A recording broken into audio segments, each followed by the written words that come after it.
السلام علیکم ورحمۃ اللہ وبرکاتہ۔ الحمد للہ وحدہ والصلاة والسلام علی من لا نبی بعدہ۔ وقال اللہ تعالی فی کلامہ الناطق: اعوذ باللہ من الشیطان الرجیم، بسم اللہ الرحمن الرحیم۔ انا نحن نزلنا الذکر وانا له لحافظون، صدق اللہ العظیم۔ وقال النبی صلی اللہ علیہ وسلم: اقرأ وارتقِ ورتل كما كنت ترتل في الدنيا فإن منزلك عند آخر آية تقرأها، او كما قال علیہ الصلاۃ والسلام۔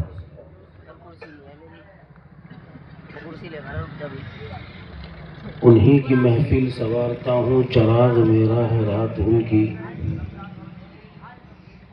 انہی کی محفل سنوارتا ہوں، چراغ میرا ہے رات ان کی۔ انہی کے مطلب کی کہہ رہا ہوں، زباں میری ہے بات ان کی۔ حضرات محترم اور معزز سامعین کرام، اور یہاں رونق اسٹیج حضرات علماء کرام، خاص کر ہم سب کے سرپرست، پورے اس علاقے کے سرپرست حضرت اقدس حضرت الحاج مولانا علامہ یامین صاحب مد ظلہ العالی، شیخ الحدیث جلال آباد حضرت تشریف فرما ہے، اور اسی طریقے سے میرے رفیق محترم حضرت مولانا محمد عارف سراج نعمانی صاحب، جو آل انڈیا تحریک عوام ہند کے صدر بھی ہیں اور بانی بھی ہیں، اور اسی طریقے سے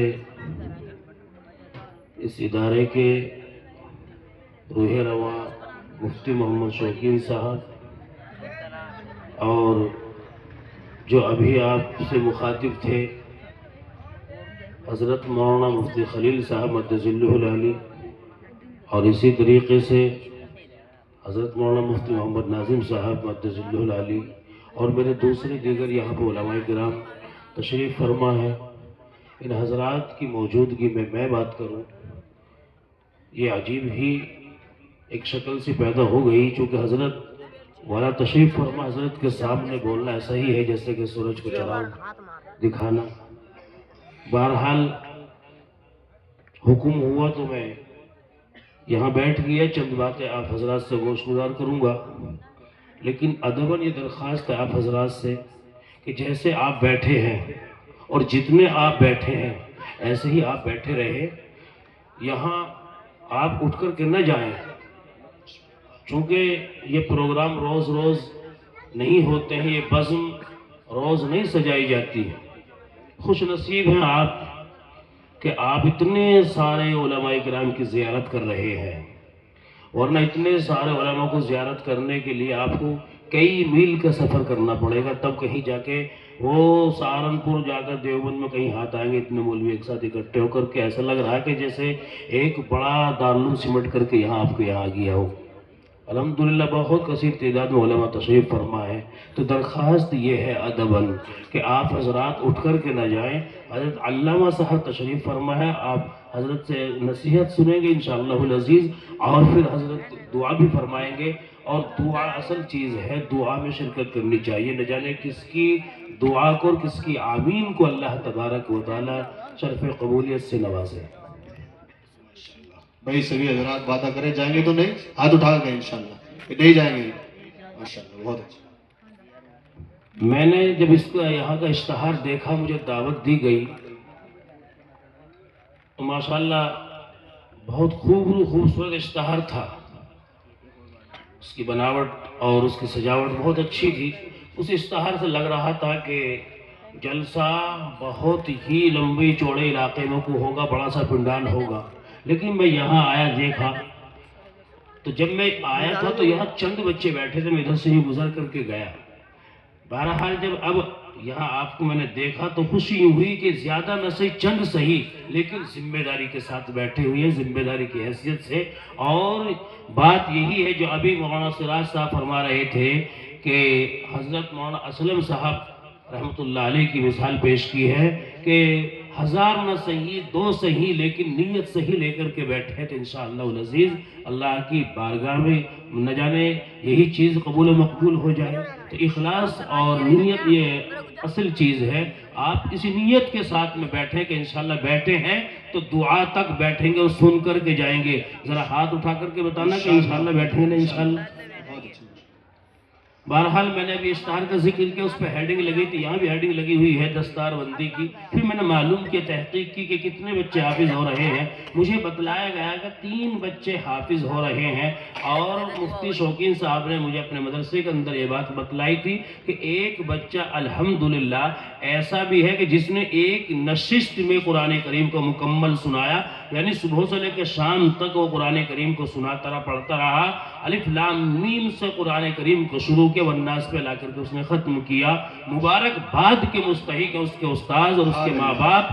اور ماشاءاللہ یہ مدرسہ جب میں نے بات سنی تو میں نے کہا یہ مدرسہ زندہ باد۔ بظاہر تو مدرسہ ایک کمرے کی شکل میں کھڑا ہوا ہے، لیکن قوم کے لوگوں تم ایک ایسا ہیرا اور آخرت کے لیے جو کافی ہوگا انشاءاللہ العزیز، کئی لوگوں کے لیے ایک ایسا حفاظ، ایک ایسا حافظ، ایک ایسا حافظ اور ایسے حفاظ ان لوگوں نے تیار کر کے آپ کو دیے ہیں۔ چونکہ وہ 2-3 بچے ہیں، اور جب ایک بچہ ایسا تو مجھے امید ہے دوسرے بھی انشاءاللہ العزیز کم نہیں ہوں گے، وہ بھی اسی ڈگر کے ہوں گے۔ چونکہ جب دیگ تیار ہوتی ہے، کھانا دیکھا جاتا بھی تیار ہے نہیں ہے تو اس کا یوں نہیں پلٹا جاتا، اس کو 2-4 چاول اٹھا کر کے وہ دیکھ لیتے ہیں کہ ہاں دیکھ تیار ہے۔ تو ایک بچے کے بارے میں کارگزاری آئی تو الحمدللہ دوسرے بچے بھی کم نہیں ہوں گے۔ بہرحال مجھے تو قرآن کریم کے متعلق آپ سے چند منٹ جو ہے بات چیت کرنی ہے، اس کے بعد حضرت والا تشریف لائیں گے۔ قرآن کریم مکمل دستور حیات ہے، اس کی تعلیمات مکمل طور پر فطرت انسانی اور عقل سلیم کے عین مطابق ہے۔ قرآن کریم حق و باطل کی کسوٹی ہے۔ قرآن کریم کی تعلیمات سے عرب قوم ایسی طاقتور ہو گئی کہ اس کے آگے قیصر و کسریٰ، روم و فارس سب سر نگوں ہو گئے، سب زیر ہو گئے۔ اور کیوں نہ ہوتے، یہ احکم الحاکمین کا کلام ہے، سلطان السلاطین کا فرمان ہے، سطوت و جبروت والے بادشاہ کا قانون ہے، جس کی ہمسری آج تک نہ کسی بڑے سے بڑے آدمی سے ہوئی ہے اور نہ ہی ہو سکتی ہے۔ اسی طرح کسی انسان کا کلام اللہ کے کلام کا مقابلہ نہیں کر سکتا۔ نبی علیہ السلام کا فرمان ہے، فضل کلام اللہ علی سائر الکلام کفضل اللہ علی سائر خلقی۔ ارے یہی تو وجہ تھی کہ جب حضرت اکرمہ رضی اللہ تعالی عنہ قرآن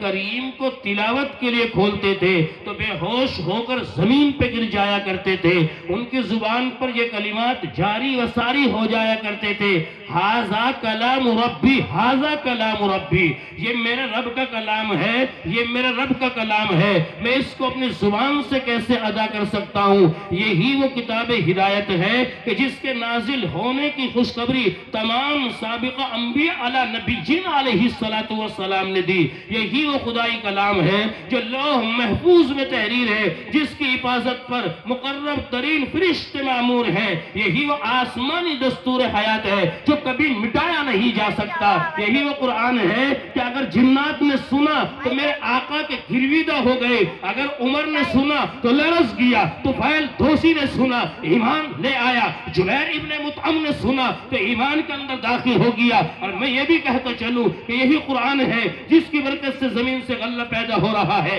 یہی قرآن ہے جس کی برکت سے آج زمین سے پانی نکل رہا ہے، یہی قرآن ہے جس کی برکت سے آج درختوں کے اندر ہریالی باقی ہے، یہی قرآن ہے جس کی برکت سے یہ زمین اپنی اصلی حالت پر باقی ہے، یہی قرآن ہے جس کی برکت سے بغیر ستون کے آسمان قائم و دائم ہے، یہی قرآن ہے جس کی برکت سے آج پھلوں کے اندر مٹھاس باقی ہے، یہی یہی قرآن ہے جس کی برکت سے پورے کے اندر رنگت باقی ہے، اور یہی قرآن ہے جس کی برکت سے آج چہرے پر داڑیاں نظر آ رہی ہے، یہی قرآن ہے جس کی برکت سے سروں پر ٹوپیاں نظر آ رہی ہے، یہی قرآن ہے جس کی برکت سے آج مساجد کے منبر و محراب آباد ہے، یہی قرآن ہے جس کی برکت سے مساجد کے مناروں سے اللہ اکبر کی صدائیں بلند ہو رہی ہے، یہی قرآن ہے جس کی برکت سے خانقاہوں کا نظام باقی ہے، مدارس کا وجود باقی ہے۔ مسلمانوں اپنے ذہنوں کے اندر بٹھا کر کے چلو، قرآن ہے تو نظام کائنات بھی باقی ہے، قرآن نہیں ہے تو نظام کائنات بھی باقی نہیں ہے۔ نعرہ تکبیر، نعرہ تکبیر۔ حضرت مفتی امجد قاسمی، حضرت مولانا یامین صاحب قاسمی، حضرت علامہ یامین صاحب، ماشاءاللہ بھائی زور بیدار مسجد ثبوت دے، بڑا زبردست پرمخ خطاب ہو رہا آپ کے سامنے، ماشاءاللہ۔ قرآن کریم ہے تو نظام کائنات بھی باقی ہے، اور قرآن نہیں ہے تو پھر اللہ تبارک و تعالیٰ کو اس نظام کی قطعاً کوئی ضرورت نہیں ہے، پھر اللہ تبارک و تعالیٰ اس کو سمیٹ کے لپیٹ کے ایک طرف رکھ دیں گے، پھر اس نظام کی کوئی ضرورت نہیں ہے۔ اور میں نے قرآن کریم کی آیت کریمہ تلاوت کی، اِنَّا نَحْنُ نَزَّلْنَا الذِّکْرَ وَإِنَّا لَهُ لَحَافِظُونَ، ہم ہی نے قرآن پاک کو نازل کیا، ہم اس کی حفاظت کرنے والے ہیں، یہ میرا رب ارشاد فرما رہا ہے۔ اور مسلمانوں سنو کہ اللہ تبارک و تعالیٰ اس قرآن کریم کی حفاظت کیسے فرما رہا ہے اور حفاظت کیسے ہو رہی ہے۔ ہونا تو یہ چاہیے تھا مسلمانوں، یہ قرآن کریم اتنی اہمیت کی حامل کتاب ہے، اتنی بڑی کتاب ہے، تو ہونا تو یہ چاہیے تھا کہ اس کی حفاظت کے لیے کوئی ملک آگے آتا اور یوں کہتا، ہاں ہاں میں نے قرآن کریم کی حفاظت کے لیے ایک بری فوج کا نظم کیا ہے، ایک بحری فوج کا نظم کیا ہے، وہ قرآن کریم کی حفاظت پر مستقل 24 گھنٹے نگرانی کرے گی، 24 گھنٹے قرآن کریم کے تحفظ کے لیے مامور رہے گی۔ لیکن نہ تو یہ دعویٰ سعودی نے کیا ہے، اور نہ یہ دعویٰ کویت نے کیا ہے، نہ بحرین نے کیا ہے، نہ مسقط نے کیا ہے، نہ اس کے علاوہ کوئی ملک یا ملک کی راجدھانی اس بات کا کہہ سکی۔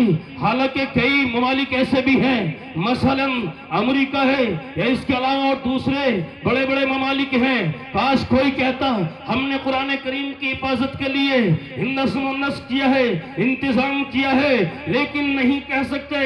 وجہ جانتے کیوں نہیں کہہ سکتے؟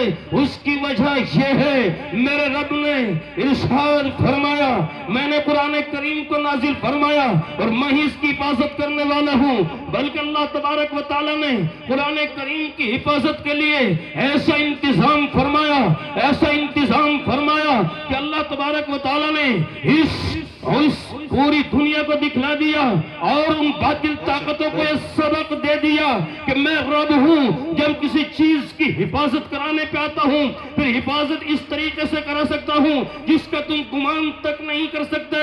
وہ ابرہا خانہ کعبے کو گرانے کے لیے چلا اور دھمکی دے کر کے یوں کہا، میں قرآن کریم دھمکی دے کر کے یوں کہا میں خانہ کعبے کو گرا کر کے رہوں گا، اور طاقت کے زوم میں آیا خانہ کعبے کی طرف اپنے ہاتھیوں کے لشکر کے ساتھ میں، اپنے گھوڑوں کے لشکر کے ساتھ میں، سپہ سالاروں کے ساتھ میں، اپنی فوج کے ساتھ میں آیا تھا۔ اس کی فوج ہتھیاروں سے لیس تھی، لیکن اللہ تبارک و تعالیٰ نے اس کے مقابلے میں کوئی بڑی طاقت کو کھڑا نہیں کیا، بلکہ چھوٹی چھوٹی چڑیوں کو کہہ دیا جاؤ آج مقابلہ کرو، آج مقابلہ ہاتھیوں سے ہے، چھوٹے چھوٹے پرندے ہیں وہ مقابلے کے لیے آئے ہیں۔ میرے رب نے دکھلا دیا جب میں کسی چیز کی حفاظت کراتا ہوں پھر میں ایسے بھی حفاظت کراتا ہوں۔ اور حفاظت کا اگر آپ کو ایک دوسرا انداز دیکھنا ہے، حضرت نوح علیہ السلام ہے، کشتی تیار کی ہے، اللہ کا حکم ہوا نکل جاؤ، کشتی تیار کی ہے، اور جب کشتی مکمل تیار ہو گئی ان کی قوم نے ان کے ساتھ میں بیجا حرکت یہ کی ہے، استہزاء کے طور پر اس کشتی کو گندگی میں سے بھر ڈالا، یعنی بیت الخلا کے طور پر اس کشتی کو استعمال کرنا شروع کر دیا۔ اور یہاں پھر قوم مذاق کر رہی ہے، بھدا مذاق ہو رہا ہے۔ حضرت نوح علیہ السلام کے ساتھ میں جو بھی قوم کا نوجوان جاتا جاتا، اس کشتی میں وہاں غلاظت کر کے چلا آتا، یہاں تک کہ پوری کشتی کو غلاظت سے بھر دیا۔ حضرت نوح پریشان ہے، لیکن چونکہ اللہ کا نظم تو یہ ہے، اللہ تبارک و تعالیٰ کا انتظام تو یہ ہے کہ اللہ تبارک و تعالیٰ نے اس پوری قوم کو خارش کے اندر مبتلا کر دیا، جسے عرف کے اندر کھجلی کہا جاتا ہے۔ پوری قوم حضرت نوح کی اس بیماری کے اندر ملوث ہو گئی۔ لکھا ہے کتابوں کے اندر، ایک نوجوان گیا جس کے بدن سے رات پیپ مواد سب کچھ بہ رہا تھا، اور بظاہر اس کے بدن کا کوئی حصہ ایسا نہ تھا جہاں زخم موجود نہ ہو، اور جہاں سے وہاں داد رات پیپ وغیرہ نہ بہ رہی ہو۔ یہ وہاں پہنچا، اچانک جیسے ہی اپنی ضرورت کے لیے اس کشتی میں بیٹھنا چاہتا تھا، کشتی کے اندر ایک دم سے چلا گیا، گر گیا، اور پھر کیا تھا، یہ سارا بدن اس کی غلاظت سے لت پت ہو گیا، یعنی پوری غلاظت کے اندر ڈوب گیا۔ جلدی سے باہر آیا، اور باہر آنے کے بعد میں وہی قریب میں پانی کا ایک تالاب تھا، وہاں پہنچا، اپنے بدن کو صاف کیا، اور صاف کرنے کے بعد جب اپنی قوم کے بیچ میں آیا، بستی میں آیا، تو بستی کے لوگوں نے دیکھا ابھی چند منٹ پہلے اس کا پورا بدن بدبودار ہو رہا تھا، لیکن یہ خوشبو کیسی آئی ہے اور بدن شیشے کی طرح کیسے چمکنے لگا۔ مسلمانوں، مجھے بتانا صرف یہ تھا، رب حفاظت کیسے کراتا ہے، رب کا انداز حفاظت کا کیا ہے۔ قوم کے لوگوں نے معلوم کیا، کون سے ڈاکٹر سے رابطہ کیا، کون سے طبیب اور کون سے حکیم سے رابطہ کیا۔ یہ یوں کہتا ہے، نہ میں نے طبیب سے رابطہ کیا، نہ میں نے حکیم سے رابطہ کیا، نہ میں نے ڈاکٹر سے رابطہ کیا، پھر کیسے؟ کہا کہ میں غلاظت کے، میں وہاں رفع حاجت کے لیے گیا، بیت الخلا کرنے کے لیے گیا، کشتی میں گر گیا، پوری غلاظت میرے بدن پر سمٹ کر کے لگ گئی، آ گئی۔ بہرحال میں نے اپنے بدن کو دھوا صاف کیا، پھر میں کیا دیکھتا ہوں کہ پورا مکمل میرا بدن بہترین آئینے کی طرح ہو گیا۔ پھر کیا تھا، پوری قوم اسی بیماری سے جھوج رہی تھی، قوم کے لوگ دوڑے ہیں اور تیزی کے ساتھ میں دوڑے ہیں، اور جو جیسے جس کے ہاتھ آیا غلاظت کو ایسے ملتا گیا، یہاں تک کہ پوری کشتی کو دھو ڈالا۔ وہ رب ہے جب کسی چیز کی حفاظت کرانے پہ آتا ہے، وہ یوں بھی حفاظت کراتا ہے۔ اور مسلمانوں سنو، اللہ تبارک و تعالیٰ نے ارشاد فرمایا، اِنَّا نَحْنُ نَزَّلْنَا الذِّكْرَ وَإِنَّا لَهُ لَحَافِظُونَ، ہم ہی نے قرآن پاک کو نازل کیا، ہم اس کی حفاظت کرنے والے ہیں۔ معصوم سے بچے ہوتے ہیں، کسی کی عمر 8 سال ہوتی ہے اور کسی کی عمر 7 سال ہوتی ہے، کسی کی عمر 14 سال ہوتی ہے اور کسی کی عمر 10-12 سال ہوتی ہے۔ اخبار ہیڈنگ لگاتا ہے، فقط 7 سال کی عمر میں 6 ماہ کے اندر حفظ مکمل کر لیا۔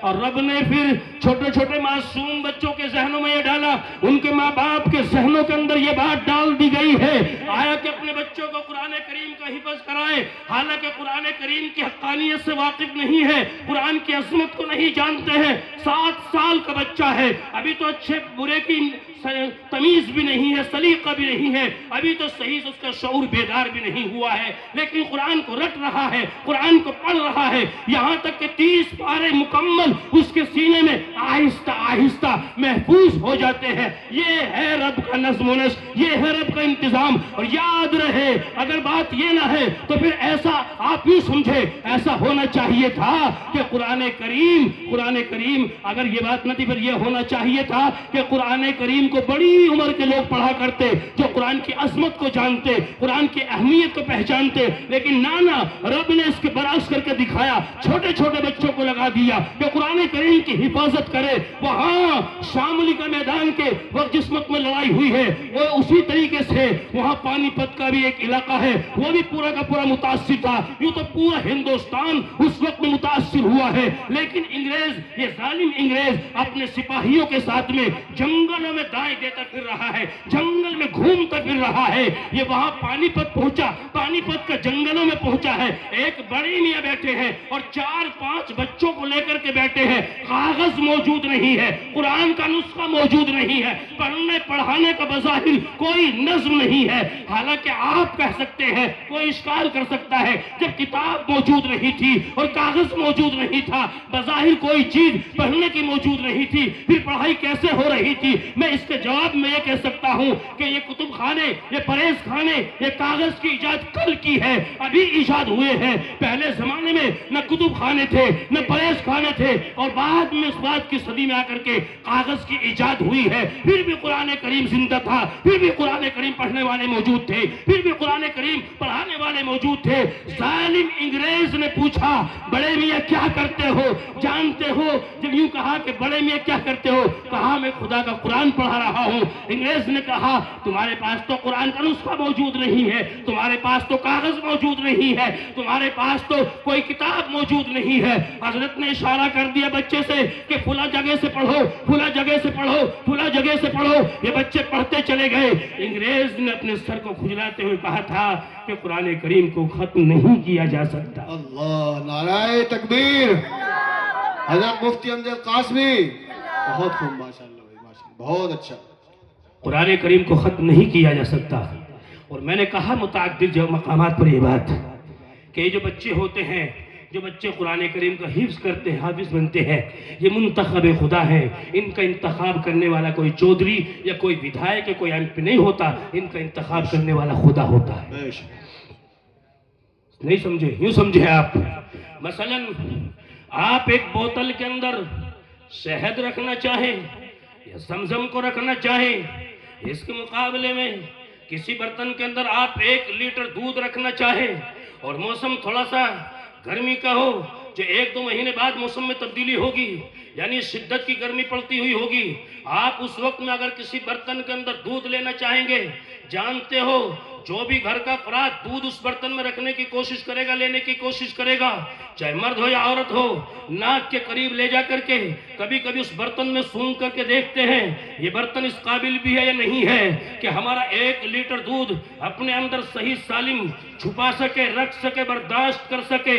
حالانکہ 1 لیٹر دودھ کی قیمت محض 50 روپے ہے یا 70 روپے ہے، لیکن ہمیں یہ گوارا بھی نہیں ہوتا کہ 70 روپے کا ہمارا دودھ ضائع ہو جائے۔ اس کے مقابلے میں آپ نے عطر کی شیشی خریدی، 50 روپے کا عطر خریدا اور 50 روپے کا عطر پورے سال آپ کو استعمال کرنا ہے، لیکن جس وقت آپ نے خریدا ہے آپ کے بدن پہ لباس جو ہے وہ میلا کچالا ہے، آپ نے وہاں لے تو لیا لیکن کپڑوں پہ لگانے کے لیے آپ نے سوچا یہ کپڑا ابھی اس قابل نہیں، مجھے کل کو کپڑے بدلنے ہیں، یہ عطر میرا بیکار چلا جائے گا۔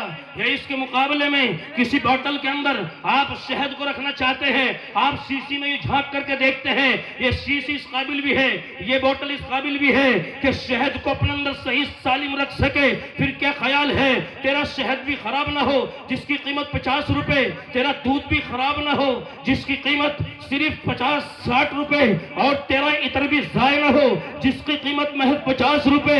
کیا اللہ تبارک و تعالیٰ نے جب کسی سینے کے اندر قرآن کریم کو اتارنا چاہا ہوگا تو کیا رب نے سینے میں جھانک کر کے نہ دیکھا ہوگا، اس سینے کا انتخاب نہ کیا ہوگا کہ یہ سینہ، یہ گودام اس قابل بھی ہے یا نہیں ہے کہ خدا کا کلام محفوظ رہ سکے، خدا کے کلام کی حفاظت ہو سکے، میرے کلام کی حفاظت ہو سکے؟ اللہ تبارک و تعالیٰ نے ضرور بھی ضرور اس سینے کو جھانک کر کے دیکھا ہوگا۔ مسئلہ یہ ہے حفاظت قرآن ہے، حفاظت قرآن کا مسئلہ ہے، کسی ایری گہری کتاب کا مسئلہ نہیں ہے۔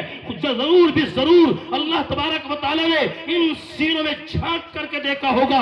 اگر ایسا نہ ہوتا امت کا ہر بچہ حافظ ہوا کرتا، لیکن اللہ تبارک و تعالیٰ نے ہزاروں سینکڑوں کروڑوں بچوں میں سے چھانٹ کر کے چند بچوں کو اپنے نبی کا وارث بنایا ہے، اپنے قرآن کا محافظ بنایا ہے۔ تبھی تو میں نے کہا متعدد مقامات پر یہ حافظ قرآن ہے، یہ علماء دین ہے، یہ منتخب خدا ہے، ان کے سینوں کا انتخاب کرنے والا خدا خود ہے، کوئی چودھری کوئی ودھائک نہیں ہے۔ ماشاءاللہ، بہت خوب۔ ان کا یہ بچے بظاہر تو مفتی خلیل صاحب فرما رہے تھے یہ بچے نظر آ رہے ہیں بظاہر، لیکن کل آگے چل کر کے انشاءاللہ العزیز یہی وقت کے شیخ الہند ہوں گے، اور یہی خطیب الاسلام ہوں گے، اور یہی حکیم الاسلام ہوں گے، اور یہی علامہ کی حیثیت سے قوم کے بیچ میں ہوں گے، چونکہ قوم جب تک زندہ رہے گی، اسلام جب تک زندہ رہے گا، ظاہر سی بات ہے ان علماء کرام کی ضرورت پڑتی رہے گی۔ حضرات محترم، یہ قرآن کریم ہے، اور آخری بات بتا کر کے بات کو ختم کروں، میں یوں بتلاتا چلوں کہ قرآن کریم کو تم بھی سنتے ہو اور قرآن کریم کو میں بھی سنتا ہوں، پھر کیا وجہ حالات نہیں بدلتے، دل کی دنیا میں تبدیلی پیدا نہیں ہوتی ہے؟ ارے یہی تو قرآن ہے، جب سنا ہے تو پہل دوسی نے لرزہ طاری ہو گیا، جبیر ابن مطعم نے سنا تو لرز گئے، اور یہی عمر نے سنا ہے، اللہ کی قسم ایمان کے اندر داخل ہو گیا۔ سنے کہ عمر جو ہے ایمان نہیں لائے، ایمان لانے سے پہلے بھی بہادر ہے، ایمان لانے کے بعد بھی بہادر ہے، وہ الگ بات ہے۔ ایمان لانے سے پہلے زندگی میں شعور نہیں تھا، سلیقہ نہیں تھا، لیکن بہرحال یہ بتلاتا چلوں کہ وہاں حرم مکہ کے اندر ایک میٹنگ ہوتی ہے، ایک کانفرنس ہوتی ہے، جانتے ہو وہاں سارے دشمنان اسلام، قرآن کے دشمن، اسلام کے دشمن، میرے نبی کے دشمن، میرے خدا کے دشمن تمام کے تمام موجود ہیں، اور بیٹھ کر کے انہوں نے ایک اجلاس بلایا، اجلاس میں تجویز پیش کی ہے۔ تجویز یہ نہیں تھی کہ ہماری بچیاں محفوظ کیسے رہیں گی، تجویز یہ نہیں تھی ہماری یونیورسٹی کیسے قائم ہوگی، ہمارے ادارے کیسے قائم ہوں گے، بلکہ ان کی تجویز یہ تھی یہ جو محمد نامی ہماری قوم کا بچہ ہمارے بیچ میں پیدا ہوا، ایک ایسا دین لے کر کے آیا ہے، ایک ایسا دین لے کر کے آیا ہے جو بھی اس کی بات کو سنتا ہے اسی کا دیوانہ ہو جاتا ہے۔ اگر بیوی نے سنا تو شوہر کو خیر آباد کہہ دیا، اگر شوہر نے سنا تو بیوی کو خیر آباد کہہ دیا، اگر اولاد نے سنا ماں باپ کو خیر آباد کہہ دیا، اگر ماں باپ نے سنا تو اولاد کو خیر آباد کہہ دیا۔ اگر سلسلہ یہی چلتا رہا پھر نہ جانے ہماری قوم کا کیا بنے گا، ہمارے آبا اجداد کے دین کی حفاظت کیسے ہوگی اور کون حفاظت کرے گا؟ اگر یہ سلسلہ چلتا رہا اس پہ بریک لگانا بہت ضروری ہے۔ پھر تجویز آئی، وہ کیسے جانتے ہو؟ ابو جہل کھڑا ہوا اور ابو جہل نے یوں کہا کہ کوئی تجویز اس سے بہتر نہیں ہو سکتی ہے۔ میں بتلاتا ہوں، ابو جہل نے کھڑے ہو کر کے یوں کہا کہ تم میں سے کون شخص ہے کہ محمد کا قتل کر کے آئے، محمد کا سر قلم کر کے آئے؟ یہ بات کہی، کوئی کھڑا نہ ہوا۔ ابو جہل کھڑا ہوا اور کھڑے ہو کر کے یوں کہا، قوم کے نوجوانوں، کیا تمہاری ماں نے تمہیں اسی دن کے لیے دودھ پلایا ہے؟ کیا تمہاری ماں نے تمہیں اسی دن کے لیے جنا ہے؟ تمہارے آبا و اجداد کے دین پہ آنچ آتی رہے اور تم تماشائی بنے دیکھتے رہو، پھر کیا تھا؟ یہ خطاب کا بیٹا عمر کھڑا ہوا اور کھڑا ہو کر کے یوں کہا، ہاں میری ماں نے مجھے اسی دن کے لیے جنا ہے، میری ماں نے مجھے اسی دن کے لیے دودھ پلایا ہے۔ کھڑا ہوا، ابو جہل آگے بڑھتا ہے اور عمر کے شانے پہ ہاتھ مار کے یوں کہتا ہے، شہباز عمر، تمہاری شجاعت پہ ہمیں ناز ہے، تمہاری بہادری پہ ہمیں ناز ہے، اور تم سے بہتر اس کام کو کوئی دوسرا انجام نہیں دے سکتا ہے۔ عمر چلے ہیں عہد کر کے کہ میں محمد کا قتل کر کے آؤں گا، نعوذ باللہ، ہاتھ میں ننگی تلوار ہے اور مکے کا سورج اپنی شباب پر ہے، اور مکے کا سورج بہرحال وہاں مکے کی پتریلی زمین پر وہاں اپنی تیز روشنی لٹا رہا ہے، ننگے پیر عمر چلا جا رہا ہے، پیشانی سے پسینہ ٹپک رہا ہے۔ کسی نے پوچھا عمر خیریت تو ہے؟ جانتے ہیں عمر نے پلٹ کر کے یوں کہا، آج خیریت نہیں ہے۔ کہنے والے نے کہا کیا مطلب؟ کہا کہ آج نہ بانس رہے گا نہ بانسری رہے گی۔ کہا کہ بات سمجھ میں نہیں آئی، آج محمد کا کام تمام کر کے رہوں گا۔ انہوں نے پلٹ کر کے یوں کہا، محمد کا کام بعد میں کرنا، جا اپنی بہن فاطمہ بنت خطاب کی خبر لے، وہ اسی محمد کی غلامی کو اختیار کر چکی ہے، اسی محمد کی دیوانی بن چکی ہے۔ یہ کہنا تھا، عمر کے غصے میں چار چاند لگ گئے، بجائے ادھر کو جانے کے ادھر کو جاتے، راستہ ترک کر دیا، ادھر کو جاتے ہیں، وہاں پہنچے ہیں، اور جہاں ان کی بہن کا گھر تھا دروازے پہ جا کے کنڈی کھٹکھٹائی۔ جب کنڈی کھٹکھٹائی جاتی ہے، بہن نے دروازے کے سوراخ میں جھانک کر کے دیکھا، اپنے بہنوں کی طرف مخاطب ہو کر کے یوں کہا، اپنے شوہر کی طرف مخاطب ہو کر کے یوں کہا کہ چھپ جائیں، بھائی صاحب دروازے پر ہے، ہاتھ میں ننگی تلوار ہے، نہ جانے آج ارادہ کیا ہے۔ ان کے شوہر چھپ گئے اور بہن نے ہمت کر کے دروازہ کھول دیا۔ جب دروازہ کھولا گیا تو جانتے ہو یہ خطاب کے بیٹے کا سب سے پہلا سوال یہ تھا، دیکھا کیا پڑھ رہی تھی. ان کی بہن جو محمد کے ہاتھ پہ لا الہ الا اللہ محمد رسول اللہ پڑھ چکی تھی, آج کی خاتون نہیں تھی. اور یوں کہا کہ عمر جو ہم پڑھ رہے تھے سچ ہے, حق ہے, نہ دکھا. کہا نا تیری زبان بھی اس قابل نہیں ہے, تیرے ہاتھ بھی اس قابل نہیں ہے. گویا کہ پیر سے لے کے سر تک تیرے جسم پہ کفر کے جراثیم نظر آ رہے ہیں. عمر نے زوردار ایک تماشا مارا. یہ نازک سی خاتون کی تاب نہ لا سکی, دور جا کر کے چٹان سے سر ٹکرایا, خون یہاں سے بہا اور یہاں سے بہا کر کے خون پیر تک بہا. غشی تاری ہو گئی اور غشی تاری ہونے کے بعد بے ہوش ہو گئی. بے ہوش ہونے کے بعد زمین پہ گر گئی. جب زمین پہ گری ہے, اللہ کی قسم لکھا کتابوں کے اندر کہ ہمت کر کے کھڑی ہو گئی, ہمت کر کے کھڑی ہو گئی. اور کھڑی ہونے کے بعد میں عمر کو للکار کر کے یوں کہا, عمر سن, اگر تیری رگوں میں خطاب کا خون ہے, میری رگوں کے اندر بھی خطاب کا خون ہے. یہ تو ممکن ہے, اسلام کی خاطر, قرآن کی خاطر ہم جان دے دے, لیکن ممکن نہیں ہے خدا کا کلام ہم ناپاک ہاتھوں میں دے دے. اللہ اکبر. یہ ممکن نہیں ہے کہ خدا کا کلام ناپاک ہاتھوں میں دے دے. اب عمر ٹوٹ گئے, اب ٹوٹ گئے. اور جو خاندانی ہوتے ہیں مسلمان وہ ٹوٹ جاتے ہیں, اور جو نالائق ہوتے ہیں وہ بہنوں کے لیے, اپنی پھوپھیوں کے لیے دروازے ہمیشہ کے لیے بند کر لیتے ہیں. اپنی بیٹوں کے لیے, اپنی بیٹیوں کے لیے دروازے بند کر لیتے ہیں. یاد رہے, اگر بہن گھر پہ آئے, بیٹی گھر پہ آئے, فراخ دلی کا مظاہرہ کرنا, دل کے دروازوں کو کھول دینا, اچھے اچھے کھانے بنانا, اپنی بہن کا اکرام کرنا.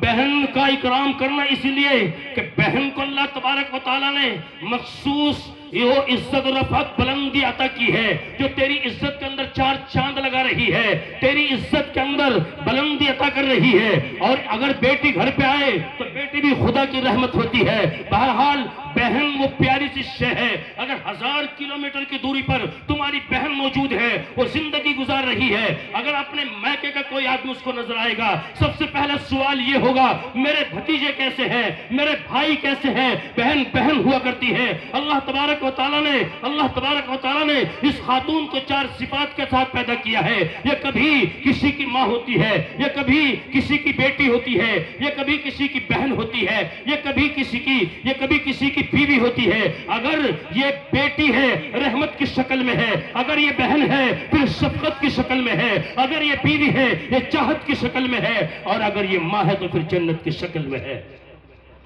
اور بہن کا مرتبہ اگر جاننا ہو, ہمیں نبی کی عدالت کے اندر جانا پڑے گا اور حضرت سیما کو سمجھنا پڑے گا. لیکن میں اتنا وقت نہیں ہے, چونکہ وقت بھی 11 بجے ہوا چاہتا ہے اور سما خراشی ہو رہی ہے. حضرت والا پیرانی سالی کے باوجود یہاں تشریف رکھتے ہیں. میں عرض یہ کر رہا تھا, اس بات کو سن لے, بات کو ختم کروں انشاءاللہ العزیز. یہ عمر ٹوٹ گئے, اور ٹوٹنے کے بعد اپنی بہن سے کہا, دیکھا کیا پڑھ رہی تھی. کہا کہ نہیں بھائی صاحب ایسا نہیں ہے. کہا پھر کیا کرنا پڑے گا. کہا کہ وہ جو سوم نے چشمہ بلّہ وہاں چلے جایا اور وہاں غسل کر کے لوٹ آئے. یہ گئے ہیں تیز قدموں کے ساتھ میں, غسل کر کے آئے ہیں, اور غسل کر کے آ کر کے کہا دیکھا کیا پڑھ رہی تھی. وہ چمڑے پہ لکھا ہوا قرآن کریم کا نسخہ, وہ صحیح چند آیات پیش کی ہیں, تاہا ما انزلنا علیک القرآن لتشقی. وہ یہاں سے پڑھتے ہیں, حالات بدل جاتے ہیں, اور پڑھتے پڑھتے یوں کہتے ہیں, اگر یہی ہے خدا کا کلام, یہی ہے محمد رسول اللہ صلی اللہ علیہ وسلم پہ نازل کردہ کلام, میں بھی اسی قرآن پہ ایمان لانے کے لیے تیار ہوں. ان کے بہنوئی جو چھپے ہوئے تھے وہ باہر آ گئے, اور باہر آنے کے بعد میں یوں کہ عمر مبارک ہو, کل نبی علیہ السلام نے دار ارقم کے اندر رات کی تاریکی میں ہاتھ پھیلا کر کے دعا کی تھی, یا اللہ عمر ابن خطاب کے ذریعے یا ابو جہل ابن الشام کے ذریعے, یعنی یہ تو ابو جہل کو یا عمر کو, ان دونوں میں سے کسی ایک کو ایمان کی دولت سے سرفراز فرما. لگتا یہ ہے عمر تمہارے حق میں نبی کی دعا قبول ہو گئی. ان کے بہنوں نے لے کر کے نبی علیہ السلام کے پاس لے جاتے ہیں. وہ دار ارقم اسلام کا پہلا مدرسہ ہے, وہاں ابھی چند صحابی بیٹھے ہوئے ہیں. اللہ کے نبی صلی اللہ علیہ وسلم ان کو استاد کامل کی حیثیت سے بیٹھے ہوئے ہیں اور انہیں علم سکھا رہے ہیں. ایک مدرسہ تو یہ ہے, ایک مدرسہ وہ ہے جس کی بنیاد اللہ تبارک و تعالیٰ نے آسمانوں پر ڈالی تھی. وہاں معلم کی حیثیت سے خود اللہ تبارک و تعالیٰ تھے, اور متعلم کی حیثیت سے حضرت سیدنا آدم علیہ نبی جین علیہ السلام تھے. بہرحال جس وقت میں دار ارقم پہ پہنچے ہیں, کنڈی کھٹکھٹائی ہے, ایک صحابی نے دروازے کے سوراخ میں جھانک کر کے دیکھا ہے, اور نبی علیہ